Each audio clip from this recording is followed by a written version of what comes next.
हरे कृष्णा, नमस्कार सभी को। आज हम जानेंगे भक्तमाल कथा के बारे में। तो आइए शुरू करते हैं भक्तमाल कथा। वंदहु संत सरोवर गई, जसु बसत सदा हिये माही। इसका मतलब है जिनके प्रभाव से ये संसार आज भी भक्ति रस में डूबा हुआ है। प्रिय भक्तजनों, आज हम आरंभ कर रहे हैं एक ही दिव्य यात्रा। किसकी? भक्तमाल कथा की।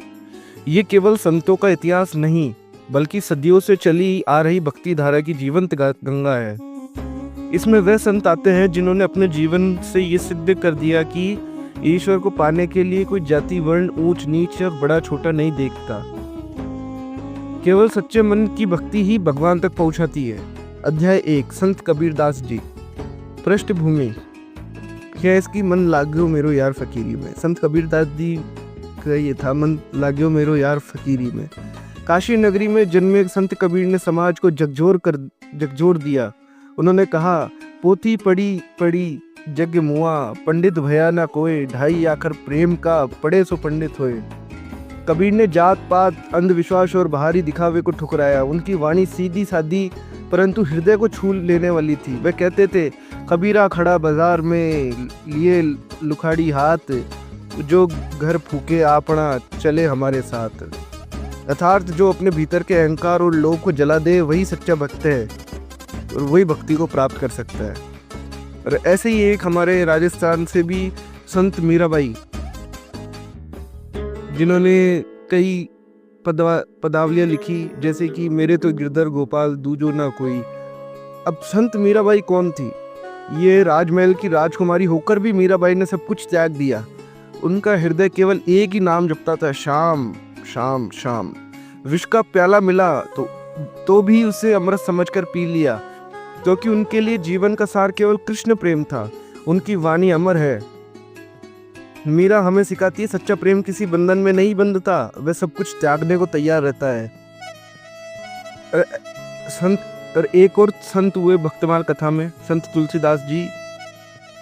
अध्याय 3, संत तुलसीदास जी।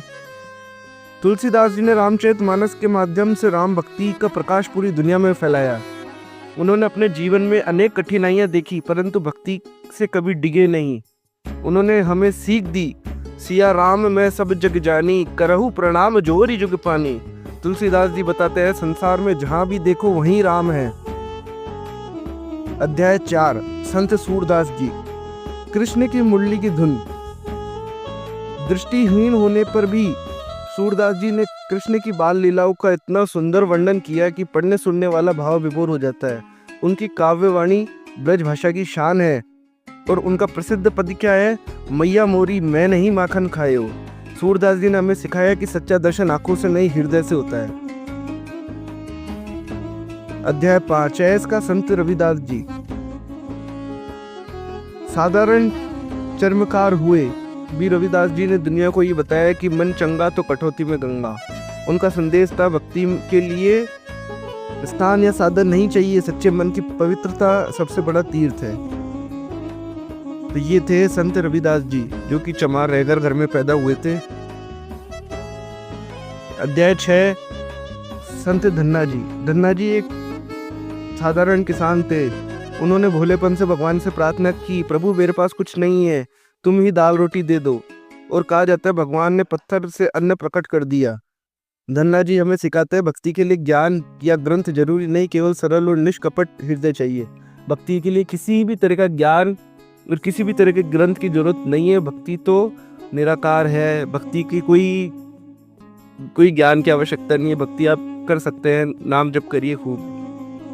अध्याय 7, संत पीपा जी। राजा होकर भी पीपा जी ने राज सुख त्याग दिया। उन्होंने दिखाया कि आसक्ति छोड़ने से ही सच्ची मुक्ति सिखाती है।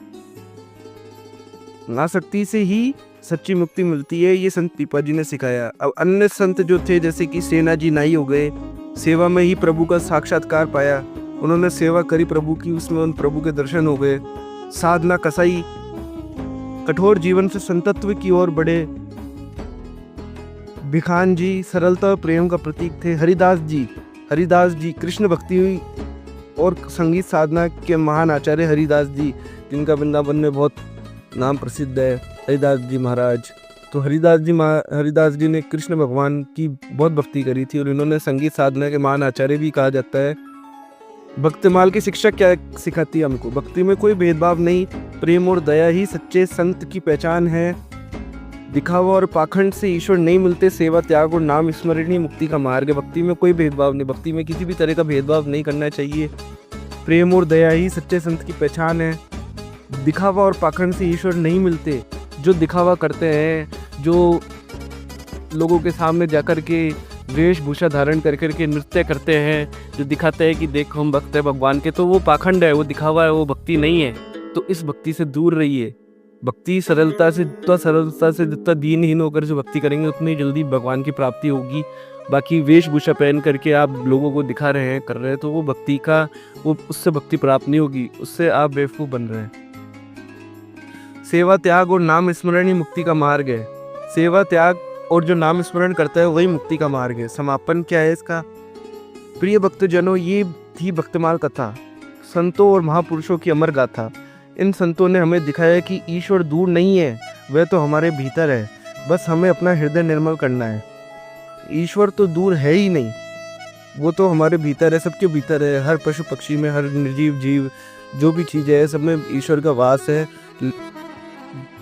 बस अगर हमें उन्हें देखना है तो हमें अपना हृदय निर्मल करना होगा। किसी भी तरह की धोखेबाजी, झूठ, पाखंड, चोरी, डकैती, किसी भी तरह का किसी का हक खाना और कब्जा करना, ये ऐसी चीज़ें छोड़ करके हृदय को निर्मल करना होगा। एकदम मतलब सहज बनना पड़ेगा। जब देखिए ईश्वर हमें दिखेंगे, ईश्वर से हमारे दर्शन, ईश्वर हमको दर्शन देंगे, भगवान खुद आपके पास आएंगे। तो आइए हम भी जीवन में प्रेम, करुणा और भक्ति को अपनाएं और संतों के बताए मार्ग पर चले।